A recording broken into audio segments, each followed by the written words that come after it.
La crème du sport, première.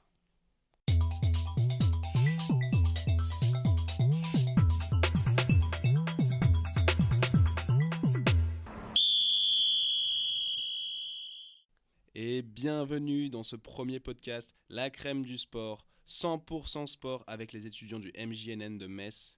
Salut les gars. D'abord avec moi, le seul, l'unique, la seule personne qui live tweet sur le biathlon à 3h du matin, Teva Vermen. Eh oui, mais le biathlon c'est super, bonjour à tous. Et avec moi, le seul homme qui en a quelque chose à faire du foot US en France, Corentin Murat. Salut Corentin. Salut Vincent, salut à tous. Et on attaque tout de suite avec le beau, le sublime, le seul qui parmi nous peut faire un 100 mètres sans cracher ses poumons, Roman Barthes. Salut Roman. Salut Vincent, salut tout le monde. Et mon petit doigt me dit que tu vas taper sur les doigts d'Henri. Oui, un petit peu sur les doigts d'Henri, mais surtout soutenir la VAR, car arrêtons de taper sur la VAR. Il y a 3 ans, je réalisais une chronique déjà sur la nécessité pour le football d'instaurer la vidéo. Et à mon grand bonheur, le nouveau président de la FIFA, Gianni Infantino, a honoré sa promesse de campagne. La VAR existe et est désormais appliquée dans quasiment tous les grands championnats. Seuls les Anglais font encore de la résistance, mais plus pour très longtemps, car nos voisins britanniques vont bien se rendre compte que cette VAR, dont on ne sait toujours pas s'il faut dire la VAR ou le VAR, mais passons, réduit considérablement le nombre d'erreurs dans un match. Certes, des injustices persistent, mais qu'en serait-il sans elle? Son utilisation lors de la dernière Coupe du Monde a prouvé son efficacité, n'est-ce pas Ivan Perisic? Même l'UEFA, réfractaire dans un premier temps, a cédé sous le poids de l'opinion publique et des entraîneurs et instaurera la VAR lors de la prochaine phase finale de Ligue des Champions. Quoi de plus logique? À compétition exceptionnelle, arbitrage exceptionnel. Souvenez-vous d'ailleurs de cette action où le joueur de Manchester City, Raheem Sterling, s'était pris les pieds dans le tapis face au Shakhtar Donetsk en phase de poule. L'arbitre avait alors sifflé un pénalty imaginaire, mais rien de cela ne se serait passé si la VAR avait été là. Et n'en déplaise à certains, oui, les arbitres font des erreurs et en feront toujours, car le jeu va trop vite, car la pression est immense et surtout car ils sont tout simplement humains. Il faut donc les aider grâce à la technologie. Ce n'est d'ailleurs pas leur faute si lorsqu'il y a un bug technique et que les ordis plantent. Alors oui, monsieur Henry, je peux comprendre votre incompréhension et votre colère, mais qu'ont fait les arbitres pour que cela arrive? Un complot anti-monégasque inutile, vous vous sabotez très bien tout seul. La VAR tue les émotions, il n'y a qu'à voir le rugissement du public lorsque l'arbitre désigne le point de pénalty après la consultation sur le tableau de bord. Les minutes de suspense précédant la décision font d'ailleurs toujours trembler les supporters.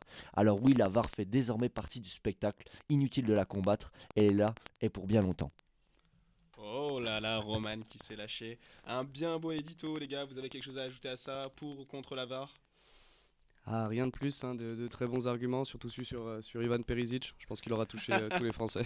C'est vrai que le Perisic tacle à la gorge. Ouais, c'était du sale.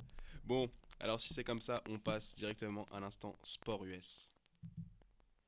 Et Corentin, tu vas nous parler un petit peu de NFL parce que c'est les playoffs en ce moment, non?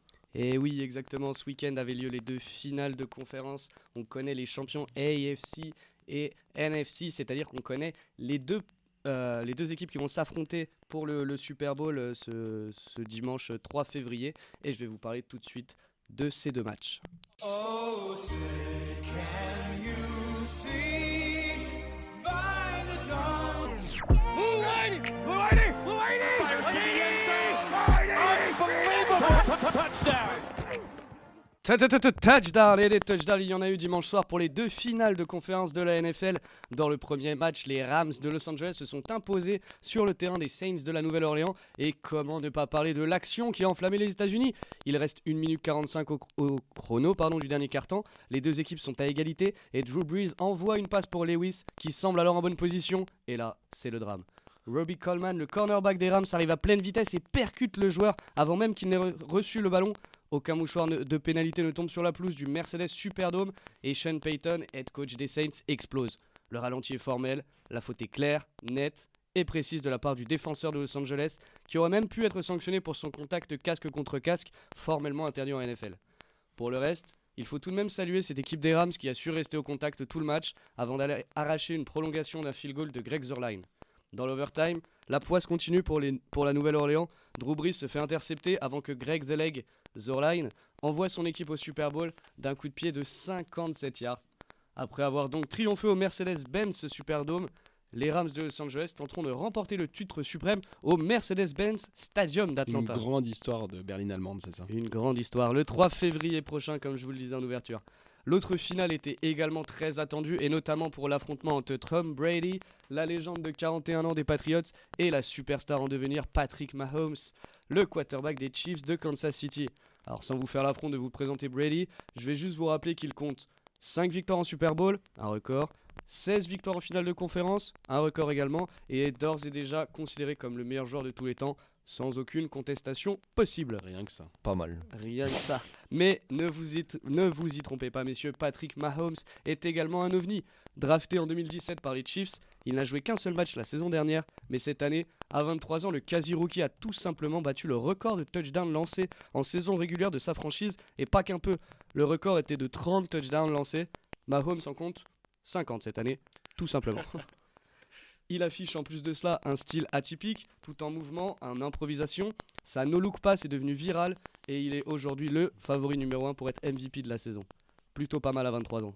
Pour revenir au Toi, match, tu fais quoi, 23 ans déjà? moi je fais des chroniques. La première mi-temps du match ne laisse cependant pas de place au doute. Les Patriots de Brady écrasent les Chiefs, pourtant à domicile, et regagnent les vestiaires en menant 14-0. Les joueurs de Kansas City entament la seconde période avec d'autres intentions. Mahomes et ses hommes reprennent du poil de la bête et vont parvenir à égaliser, puis à prendre l'avantage. Brady s'appuie ensuite sur ses running backs, Mitchell et Burkhead, pour reprendre l'avantage de 3 points. Il ne reste alors que 40 secondes aux Chiefs pour tenter de se mettre en position de field goal et arracher une éventuelle prolongation. Au bout d'un drive rondement mené par Mahomes, ils y parviennent finalement. Le toss est remporté par les Patriots pour l'overtime. La caméra se concentre alors sur Tom Brady sur son banc. Il est concentré, sûr de lui, et cela ne manque pas. Il gère parfaitement son drive, qui se termine par un touchdown à la course de Burkhead, et envoie les siens au Super Bowl. Ce sera donc une finale entre les Rams de Los Angeles et les Patriots de la Nouvelle-Angleterre pour le Super Bowl 53 à Atlanta. Alors verra-t-on le couronnement du plus jeune coach de l'histoire, Sean McVay, 33 ans, ou le 6e titre de Tom Brady pour qu'il écrive encore un petit peu plus sa légende?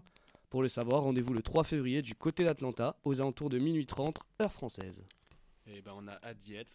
Et surtout, c'est peut-être la dernière de Tom Brady. Bon, on dit ça tous Peut-être. les ans. Exactement. Mais bon, il y a peut-être moyen que cette fois ça soit la bonne. Parce que partir sur un titre, il n'y a rien de beau.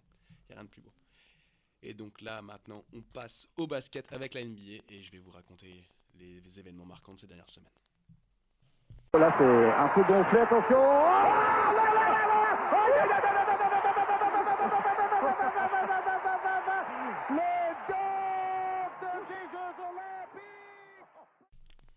Et d'ailleurs, ces derniers temps en NBA, on a eu le droit à des retours mythiques de joueurs dans leurs anciennes franchises.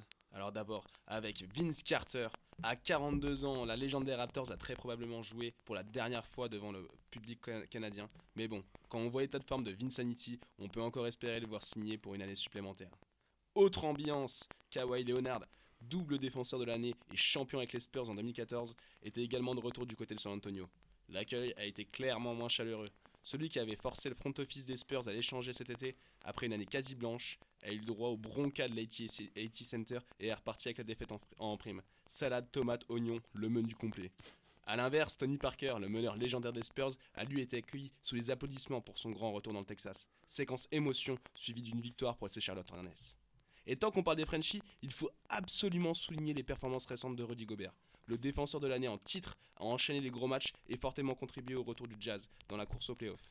À quelques semaines du All-Star Game, le natif de Saint-Quentin espère marquer les esprits des coachs pour peut-être décrocher une place de remplaçant au match des étoiles. Parce que si vous ne le savez pas, c'est les coachs qui votent pour les remplaçants.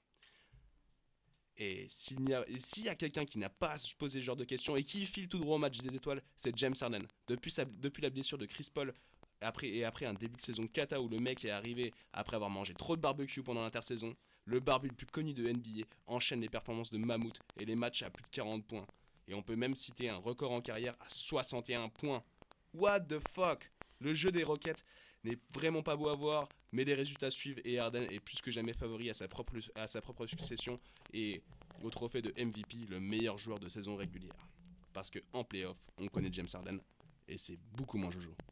Et on finit avec la bonne nouvelle. Le 17 janvier dernier, comme chaque année maintenant, la grande ligne était de retour sur le vieux continent, dans le cadre des NBA Global Games. Le match opposait les Knicks aux Wizards. Bon, anecdotique. Victoire 101 à 100 des sorciers de la capitale, à l'O2 Arena de Londres. Et du coup de tonnerre, Quelques temps avant, Adam Silver, le big boss de la NBA, a annoncé que l'année prochaine, cet événement pourrait très probablement se dérouler en France. Pour rappel, la France est le premier marché européen de la NBA. Un super cadeau pour les fans français qui chaque année étaient nombreux à se déplacer de l'autre côté de la Manche pour assister au match. Il ne manquerait plus qu'une chose pour que le cadeau soit vraiment parfait. S'il te plaît, Adam Silver, fais pour que Tony Parker puisse jouer une dernière fois devant son public français, son adieu ayant été quelque peu gâché par un Espagnol dont on taira le nom. Second poteau Pavard. Benjamin Pavard. Oh, il nous fait une nacho. Non, ce n'est pas une nacho, c'est une Pavard. Et salut Teva, on repasse avec toi et tu vas nous parler un petit peu de foot. Et attends, c'est quoi? On parle pas de haut de classement cette fois? Et non, parce qu'on parle tout le temps des équipes qui jouent le haut du tableau. J'ai décidé de changer la donne. Aujourd'hui, on va parler de la lutte pour le maintien. Vous vous dites que parler de Dijon, Amiens, Angers n'est pas passionnant. Eh bien si, c'est possible. Pourquoi tu penses que Guingamp ne finira pas dernier? Parce qu'ils ont un beau maillot et accessoirement, ils ont gagné 2 matchs sur les 4 derniers, dont un succès sur la pelouse de Monaco 2-0, adversaire direct pour le maintien. Sur les 8 derniers matchs, toutes compétitions confondues, c'est quand même aussi 6 victoires, ce qui est énorme pour une équipe censée être au fond du trou. Ouais, l'argument du bon maillot est vraiment pas mal. Et qui va finir dans le bas-fond de notre merveilleux championnat alors? Bien justement, je vais mouiller un peu mon maillot en disant qu'Amiens finira dernier. En termes de jeu, je trouve personnellement que c'est la moins bonne équipe. Je prends un exemple tout simple, le dernier Quand on match. rigole. Le dernier match contre Lille, tout simplement défaite 2-1, ce qui est incroyable. Les Amiénois n'ont réussi à faire bouger Mike Maignan que 2 fois, et encore à la 5e minute, il y a eu un but d'Amiens, et à la 17e minute. Et de la 17e à la 94e, Maignan a pu repartir siroter un cocktail tranquillement aux Bahamas, parce qu'il n'a pas été inquiété. Contre Paris, le match d'avant, pareil, mais cette fois c'est Areola qui a pu aller prendre quelques selfies avec le public. Et quand ça tire beaucoup, comme contre Angers, ça fait un concours de tir au pigeon. Et ça n'engage que toi, mais pourquoi Monaco va ressusciter? Bien, plusieurs bonnes raisons, une stabilité sans faille avec un entraîneur là depuis des années, et surtout un mental à toute épreuve. Un match honorable face à l'ogre strasbourgeois. Mais c'est les Monégasques qui s'en sortent le mieux dans le Campionanito. Le Campanico, c'est quoi? Eh bien, c'est tout simplement le nom que j'ai donné pour le championnat entre les 5 derniers. Si le maintien passera d'abord par un maximum de points pris dans ce mini-championnat, le principal restera avant tout de trouver les clés pour ne pas faire pire qu'Arles Avignon. Ah mon dieu. Et Roman, t'as un petit prono toi? Alors moi, effectivement, je vois bien Amiens descendre, mais pas dernier. Je vois pas Guingamp se relever. Et je vois Dijon barragiste qui se sauve dans leur débarrage face au 3e de Ligue 2. Mais Brest ou Lens? voilà, ouais, Brest ou Lens. Et par contre, la stabilité monégasque, c'est assez savoureux, notamment dans le contexte actuel. J'ai bien aimé. Ouais. Henri, si tu nous écoutes, Ouais, c'est RIP. ça. c'est pour toi. Parce que c'est tombé ce matin. Henri n'est plus le coach de Monaco et Jardim Et le même remplace. cette nuit, Cette nuit. 1h du matin. Ah. Ça va être levé bientôt. Ouais. Bah écoute, j'ai pas mis mon réveil. Mais ouais, bah, vous savez quoi? Moi, je vois bien Monaco barragiste et je sais pas. Non, vraiment, je vois Monaco 18e et je les vois jouer un tour contre une équipe de Ligue 2 qui forcément va être crevée parce qu'il va falloir qu'eux ils jouent des playoffs et ils vont être complètement désavantagés. Déjà contre une armada monégasque contre une équipe de Ligue 2. Donc je vois quand même Monaco sauver sa peau comme ça. Ce qui est marrant, c'est quand même quand on a entendu les supporters monégasques à la mi-saison dire qu'ils allaient presque jouer la Ligue des Champions. Bon, je pense que ça va être râpé. Ah, ça Désolé. risque d'être compliqué. Ouais. Mais attendez. Brrr. Il fait froid. Ça serait pas à l'instant sport d'hiver? Oh là là, l'attaque de Martin Fourcade qui le laisse sur place. Elle est incroyable cette accélération. Ouais, il sait qu'il y a des costauds derrière, hein, Martin. Il fait sa course. Eh salut Thomas, tu nous parles de quoi aujourd'hui? Eh bah, salut Vincent, je vais vous parler d'un jeune slalomeur français qui vient de remporter sa première victoire en Coupe du Monde il y a de cela une semaine en Suisse à Wengen. Donc concrètement, son nom ne vous dit sans doute pas grand-chose, mais nul doute qu'à l'avenir, vous allez entendre parler de lui. Clément Noël a seulement 21 ans et une magnifique carrière qui se présente devant lui. Pourtant, il a déjà tout d'un grand. Le week-end dernier en Suisse, sur les pentes abruptes de Wengen, l'une des plus belles stations européennes de ski, le Vosgien a réalisé une performance XXL, remporté le slalom. Et ce, au nez et à la barbe de la meute autrichienne qui voulait le faire vaciller après sa première manche de toute beauté. Manuel Feller, son dauphin malheureux, à l'issue de la course, a tout tenté, en vain. Entre les piquets, l'impétueux autrichien pensait avoir réalisé le run parfait, battant en prime son adversaire et ami Marcel Hirscher, septuple vainqueur de la Coupe du Monde. Il n'en fut rien. Noël a récité ses gammes. Noël a récité ses gammes avec Mastria. Noël n'a fait aucun complexe. Noël a illuminé de sa classe les lumières de Wengen. Au buffet des rois, le Français a gagné ses galons de prince. Moins d'un an après sa 4e place aux Jeux Olympiques d'hiver de Pyeongchang, en Corée du Sud, où son indicible envie de gagner le sérail olympique lui avait joué des tours. Ce n'était que partie remise. Quelques mois après, c'est dans le jardin de Wengen, terreau fertile des plus grands champions de son sport, que Clément Noël s'est définitivement révélé. Le tout avec une modestie frappante et une confiance exacerbée. L'attente était pourtant immense, il n'a pas flanché. Insubmersible, la race des très grands, des très très très grands. On le sait, Clément Noël n'est pas fait du même bois que ses adversaires. À peine la cabane de départ franchie, sur la colline, la machine opère. Rien ou presque ne peut lui arriver. Peut-être éventuellement une autre victoire par la suite. Sur des pistes parfaitement lisses ou verglacées, le tricolore ne calcule jamais. Haut sur les lignes, précis au piquet, limpide dans ses enchaînements. Du ski nouvelle génération, en somme. Et dans la génération qui arrive, Clément Noël en sera l'un des firmaments. Plus qu'un cadeau, la France du ski s'est offert un joyau. Oh là là là là là. Ah, C'était magnifique. Baudelaire était là avec nous ce soir. Et s'appeler Noël et faire du ski. Moi je dis, il n'y a pas de coïncidence dans la vie. Non, il n'y a pas de coïncidence, c'est souvent un cadeau de Noël. Mais on lui fait Ça ne souvent... savonne pas. Et c'est ça, et en plus on lui fait souvent la blague par rapport à ça. À la suite de sa victoire, il y a eu les titres qui se sont enflammés. Un cadeau de Noël en retard, etc., etc. On va sans doute lui faire, mais bon. Ce jeune-là, c'est un talent brut comme le ski alpin, on attendait depuis quelques temps. Donc vous entendrez sans doute parler de lui, et il y a les mondiaux qui arrivent, donc voilà. En espérant que ce cadeau de Noël se retrouve pas sur eBay quelques mois après. Hein. Merci la blague. Je ne dirai rien sur la blague, monsieur Poulain. Oh, elle était pas si mal que ça. Bon, en ce moment, il se passe quoi aussi? Bah, en ce moment, c'est le mondial de hand. Messieurs, prosternez-vous, peuple de France, la plus grande équipe de tous les temps, triomphe après un match d'une intensité incroyable. Et oui, monsieur. Et on cartonne tout. On cartonne tout. Bon, on a quand même perdu contre la Croatie. Ouais, mais ça comptait pas. On se retrouve dans le dernier carré. Alors, tu nous rappelles qui c'est qu'on joue? Eh bien, nous jouons la Croatie ce vendredi soir à 17h30. Non, le Danemark, pardon, n'importe quoi. On joue le Danemark avec la star Mikkel Hansen qu'il va falloir contenir ce soir pour passer en finale. Et un Danemark qui a gagné tous ses matchs et qui fait figure d'ultra favori pour remporter le titre final. Mais bon, on connaît nos Français, on connaît la rivalité. Ils nous ont battus en finale des JO. On les a battus 1 milliard de fois. C'est vraiment possible. Et par contre, l'autre match opposera les surprenants Allemands aux Norvégiens. Ça risque vraiment d'être un match vraiment compliqué pour les Norvégiens parce que les Norvégiens, souvenez-vous, c'était une équipe qui manquait d'expérience, qui était encore jeune, avec une base arrière où ça jouait très vite. Mais là, ils nous ont montré qu'ils ont pris en maturité, c'est devenu une vraie équipe du top 4 mondial. Bon, derrière, il faut compter la Croatie qui a pas fait un si bon mondial que ça, mais qui a quand même tapé l'équipe de France, elle mérite d'être soulignée. Et la Suède qui était pas loin de prendre la place à la Norvège, mais c'est le top 4 mondial, c'est les meilleures équipes. Et aussi, il faut vraiment parler de cette équipe d'Allemagne qui est surprenante devant son public. Avec, on connaît Umgesagheimer, on connaît le pivot, on connaît le gardien, mais des joueurs qui ont su inventer des joueurs sur la base arrière, c'est vraiment hallucinant, des mecs qui sortent de nulle part et qui ne font pas partie en fait des 3 ou 4 meilleurs joueurs du monde, mais qui devant leur public à Hambourg vont tout cartonner. Vraiment, moi, vraiment, les Allemands. Et en plus, ils bénéficient un petit peu d'arbitrage, hein, comme il y a 12 ans. C'est clair que. Qui joue à 8 depuis le début du tournoi, hein, l'Allemagne. quand Qui même. joue très souvent à 8, effectivement. Ouais, bon, après, on va pas faire des mauvaises langues, mais vous savez quoi? Bah, moi, je sens bien la France 3ème, et je sais pas pourquoi, je vois le Danemark se faire voler. Ouais, bah moi j'espère que la France sera en finale déjà dimanche et qu'on accroche une 6ème étoile, 7ème 7ème étoile. Donc ouais, j'espère que les Bleus quand même seront en finale dimanche.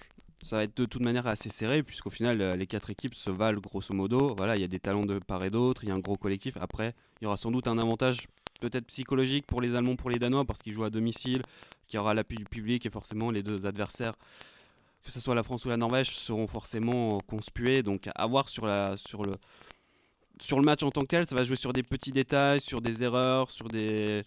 Aussi sur les gardiens, parce qu'il faut les 4 gardiens de chaque équipe ont réalisé un gros tournoi. Donc les gardiens titulaires, j'entends.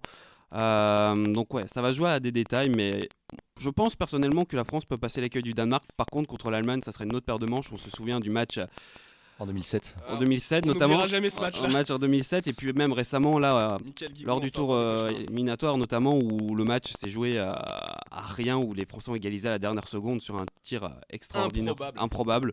Donc je pense que ça va se jouer sur des détails. La France n'a pas forcément de marche comme elle l'avait ces dernières années aux mondiaux, puisqu'elle reste sur ces 2 titres mondiaux, mais bon, on verra. Mais ça s'annonce prometteur et on a hâte de voir ça. Un duel de gardiens, puis aussi un duel de stars, parce que ce sera Karabatic face à Hansen, ça sera intéressant à regarder. Et quand on sait que Karabatic ne devait pas participer à ce mondial et qu'il est rentré suite à la blessure de Cédric Sonarundo, je pense que la France ne peut pas gagner sans un énorme Karabatic. Et il faut que Karabatic revienne au fur et à mesure. Et là, c'est le moment, il faut qu'il nous prouve contre le Danemark que c'est encore lui le meilleur joueur du monde. Et l'un des facteurs X pourrait aussi s'appeler Melvin Richardson, qui a complètement lancé son tournoi depuis qu'il a été intégré au groupe. Oui, Richardson qui fait un bon début de tournoi, il est jeune encore, et puis il a le poids du nom aussi, parce que c'est le fils de Jackson. Et donc, ouais, je le vois bien aussi monter en puissance comme Karabatic qui va peut-être mener les débats ce soir. On sent en tout cas qu'il n'est pas inhibé par la pression de par ses derniers matchs, donc c'est peut-être lui aussi un des facteurs X. Ah mais c'est un joueur magnifique, hein, je sais pas. En général, il jouait surtout les fins de match. Et là, vous avez vu quand il fait son 360, c'est vraiment un truc de fou. Il a vraiment du talent plein les mains, ce garçon. Et donc, on passe au grand débat.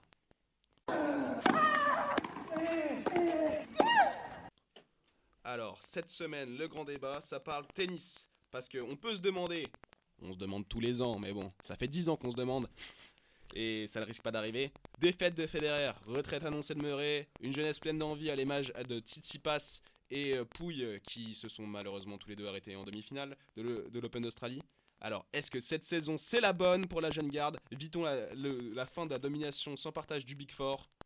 À vous de choisir. Alors moi, pour moi, c'est la fin du Big Four, mais il y aura toujours le Big Three. Donc c'est pas fini, on n'en a pas fini. Pour moi, je pense que Djokovic, Nadal, vu le niveau qu'ils ont affiché durant cette quinzaine, va rester au top pendant encore très longtemps, sauf grave blessure, parce que Murray, je pense qu'il aurait pu rester au top, mais sa hanche l'a définitivement mis en bas, quoi. Donc je pense qu'on va rester sur ce trio infernal pendant quelques années. Ouais. Puis Murray, on pourra dire ce qu'on veut, c'est quand même le moins fort du Big Four. Oui, bien sûr, il avait un palmarès moindre. Oui, beau palmarès quand même, parce qu'il a gagné 2 fois les JO. Bon, après, Il a été en finale des 4 tournois du Grand Chelem. Ouais. Justement, l'Open d'Australie, il était en finale au moins, je pense, 5 fois et qu'il n'a jamais gagné. Ouais, c'est un peu le chat noir, hein, l'Open d'Australie. C'est là qu'il annonce sa carrière, qu'il se blesse alors qu'il a été 4 fois en finale, 4 échecs. Il a fait une finale de Roland aussi. Triste, hein. Mais il a eu 2 titres olympiques, une Coupe Davis, 2 Wimbledon, un US Open.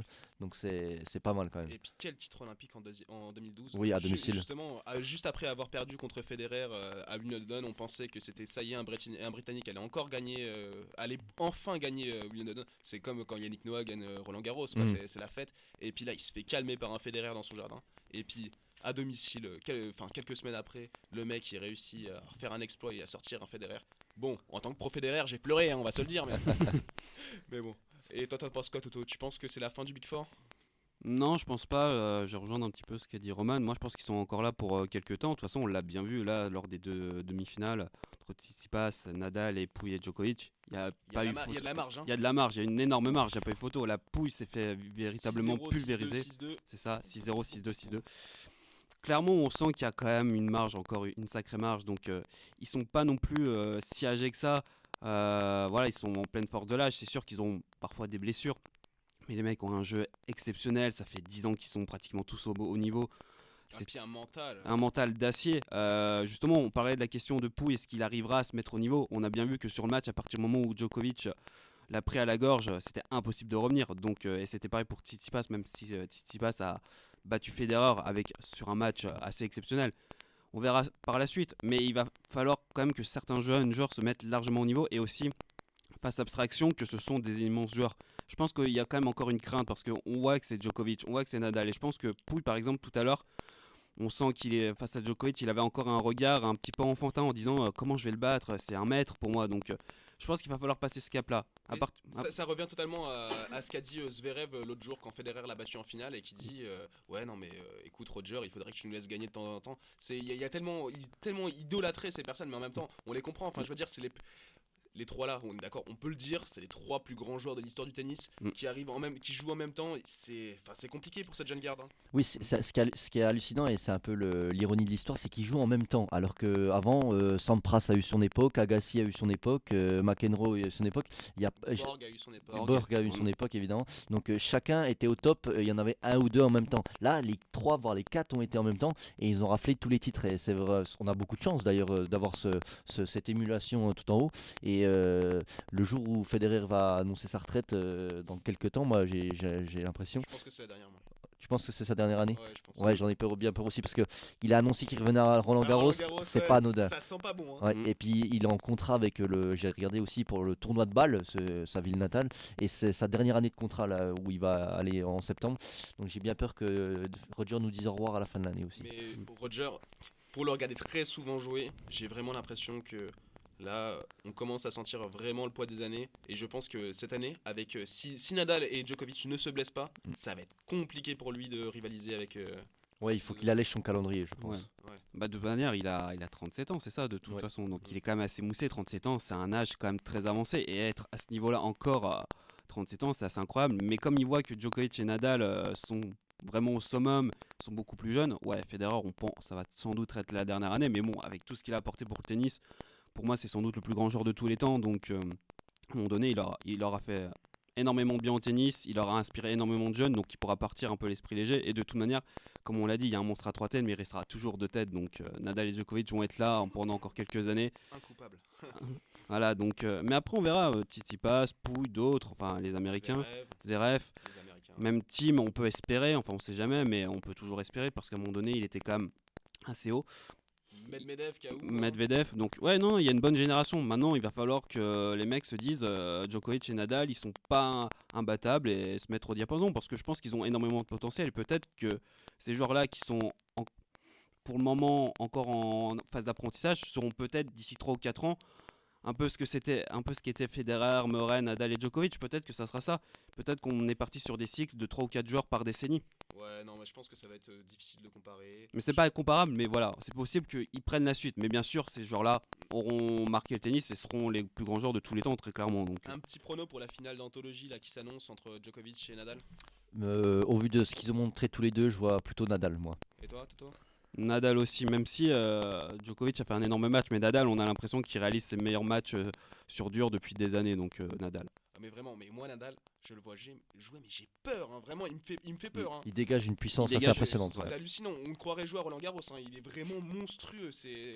Mais vraiment, si Djokovic arrive à taper Nadal, ça va mettre un coup au moral de Nadal pour le restant de la saison. Il va se dire, ouais, c'est bon, j'en ai marre d'échouer en finale de l'Open d'Australie. Ou alors il va être encore plus remonté à Roland Garros et va s'énerver encore plus.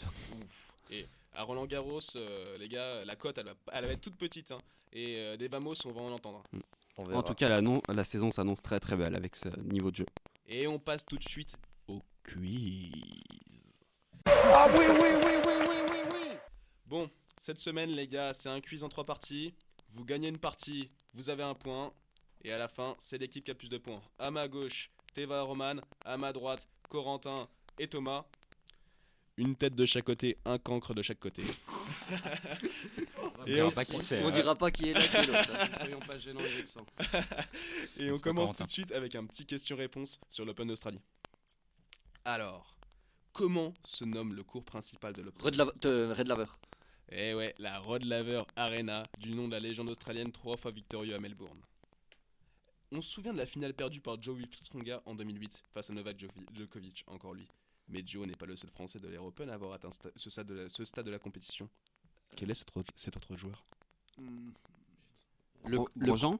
Non. Lecomte? Non. Henri Lecomte. Pioline? Non, c'est en 2001. Santoro? Non. Mon fils? Non. C'est contre Agassi. Ah, je vais vous... SQD? Non. Oh, SQD en finale de Grand Chelem, mon gars. Je sais pas, je tente tout. Je vous donne l'indice. Là, il y a là. Trimatolo dans l'eau. Eh, les gars, Nolwenn Leroy. Arnaud Clément. Voilà, merci. Un point de chaque côté. Ah, c'était l'instant malaise. L'Open d'Australie 2017 a marqué le grand retour de la rivalité Federer-Nadal. Mais l'affiche de la finale féminine n'en était pas moins prestigieuse. Sharapova, Serena Williams? Non. Qui opposait-elle? Hénin face à Mauresmo. En 2017. Ah, 2017. Il n'y avait pas Alep dans le. Non, il n'y avait pas Alep. C'était Les deux sœurs Williams. Oui, ouais. Et on se croirait dans une boucle temporelle en 2017 parce qu'on a vu le retour de la plus grande rivalité de tous les temps et le retour de what the fuck. J'ai deux filles, ces deux filles sont numéro 1 mondial de tennis. D'accord, aucun problème. Mais en parlant de Serena, si Serena a remporté le plus grand nombre d'Open d'Australie, 8, quelle joueuse a été la plus victorieuse en simple, tout air confondu à l'Open d'Australie? Indice, parce que c'est un peu dur, c'est une madame qui jouait alors que nos parents n'étaient pas nés. Un cours du tournoi porte son nom aujourd'hui. De l'Open. Margaret Court. Bien joué, Roman. C'est Margaret Smith Court, 11 fois victorieuse à l'Open d'Australie. Ça n'a aucun sens. Hein. Alors, et là, ça va être une question de rapidité. Marat Safin, Rafael Nadal, Andy Murray, Thomas Johansson, Stan Wawrinka. Lequel de ces joueurs n'a jamais remporté la compétition? Johansson. Safin. Wawrinka. Non. Nadal. Safin a gagné l'Open d'Australie. Ouais. Ouais, en Et 2030. les gars, on en a parlé juste avant. Hein. Nadal. Mais non. Murray. Mais oui, Ah oui, Andy Murray, bah mais oui. oui, 5 défaites en finale, on en parlait juste avant. On en parle tellement qu'il comprend Ah pas là qui a là. gagné. Et le point vient à l'équipe de droite, Corentin et Thomas. Merci Corentin, tu as vraiment tout apporté. Professionnel du tennis. On sait quel camp en face. Et on passe tout de suite à la deuxième partie du quiz. Alors, j'ai appelé ça cette équipe de légende. Alors, le truc, c'est que je vous donne une équipe et vous me donnez des noms de joueurs. Et l'équipe qui peut plus me donner de noms de joueurs a perdu. On est en foot. Hein. Non, on n'est pas en foot justement. C'est l'actualité. Ah. C'est la France championne du monde de handball en Ah. 2011. Parce que, Ah. souvenez-vous, le 30 janvier 2011, l'équipe de France de handball remportait sa 4e étoile en triomphant du Danemark de Michael Hansen à la suite d'une finale irrespirable. Mais quel joueur composait cette équipe En finale. en finale? Alors, qui commence? Tu veux les 6 qui étaient là? Les 7, pardon, les 7 Non, qui non, étaient là, plus le groupe. tout le Tout groupe. le groupe, ok. Chacun son tour, c'est ça? Ouais, chacun son tour. Vas-y Thomas, tu commences. Nicolas Karabatic. Teva, Thierry Omeyer. Thierry Meyer, Michael Guigou. Michael Guigou, Roman, Lucas Ballot. Lucas Ballot. William Acambray. Et William était là. William était là parce qu'il a pas beaucoup joué, mais William était là. De mémoire, ouais. Xavier Barachet. Narcisse K.O. Et ouais, Xavier était là. Oui, bah vas-y. Ouais, Daniel Narcisse. Daniel Narcisse, évidemment. Tiré au meilleur. Oh, On l'a déjà dit. vas-y, t'as droit à une autre chance. C'était Je peux donner des indices. Le capitaine emblématique de l'équipe de France de handball, Je suis pas calé niveau. Donc, Jérôme Fernandez. Ah, je l'ai. Jérôme Fernandez, Cédric Sorando. Cédric Sorando, Caraboué, le gardien remplaçant. Daouda Karaboué, Euh, Doudou. Didier Dinard. Didier Dinard, bien sûr, notre pivot Sélectionneur. défenseur hors du commun. Aujourd'hui sélectionneur. Bertrand Gilles. Bertrand Gilles, évidemment. J'ai un Allez, doute. Guillaume Gilles. Est-ce que les frères Gilles étaient tous là? J'ai un doute. non, cette année-là, il y avait pas les deux frangins Gilles. Mais bon, on aurait pu encore citer des faciles comme ça. Guillaume Joly, notre tireur de penalty. Il y a aussi bah vous les avez presque tous cités. Bertrand Rouanet qui est passé à l'ennemi, Sébastien Bosquet, Arnaud Bingo. Bon, ça c'était un peu plus difficile, mais franchement, je suis assez fier de vous. Je m'attendais pas à ce que vous m'en citiez autant. Ouais, grande finale d'anthologie en 2011. Un partout. Balle de match. Alors, c'est un truc que j'ai appelé le compte est bon. Alors, je vais vous donner un montant de je vais vous donner un transfert, je vais vous poser une question et il va falloir me donner un compte parce que ça va être sur le mercato d'hiver. Vous pensez à combien s'élève le transfert? Ok. Alors, quel est le montant du transfert le plus cher de l'histoire du mercato d'hiver, bonus inclus? À gauche, Coutinho, 180 millions. à droite, Pas mieux, hein. Pas mieux. donnez une somme. Ah, bonus inclus. Bonus inclus. La bonne réponse n'a pas été donnée. Putain, bonus inclus. Hmm, Allez, 186. Et non les gars, c'est 160 millions. Mais c'est bien Coutinho. Coutinho qui passe des Reds. 160, ouais. Qui passe des Reds au Blaugrana le 6 janvier 2018. Ouais. Avec, il me semble, de mémoire, hein, c'est 120 millions de transferts et 40 millions de bonus.